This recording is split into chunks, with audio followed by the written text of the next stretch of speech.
தாய் தமிழ் காத்த போராளிகளுடைய நினைவு நாள் நடராஜன் தாளமுத்து அவருடைய நினைவு நாளாக அதை முன்னெடுக்கின்றோம். எங்களுடைய தலைவர் எழுச்சி தமிழர் தொல்காப்பியன் திருமாவளவன் அவர்கள் சிறப்புரையாற்றுகிறார்கள்.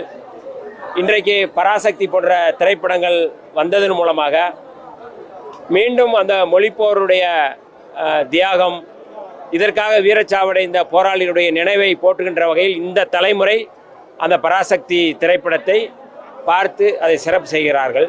அல்லது அப்படி ஒரு போராட்டம் நடந்திருக்கிறதா என்று கேள்வி எழுப்புகிறார்கள்.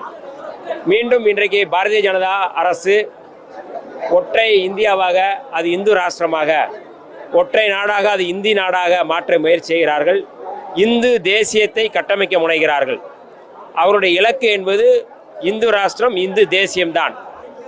அதை மடைமாற்றம் செய்வது, அதை உடைப்பது என்பதுதான் புரட்சியாளர் அம்பேத்கர் அவருடைய அரசியலமைப்பு சட்டம். அந்த சட்டத்தின் அடிப்படையில் பாரதிய ஜனதா கட்சி முன்னெடுக்கின்ற இந்த அரசியலுக்கு எதிராக தமிழ்நாட்டு மக்கள், மற்ற அரசியல் கட்சிகள் ஒன்றிணைய வேண்டிய தேவை இருக்கின்றது.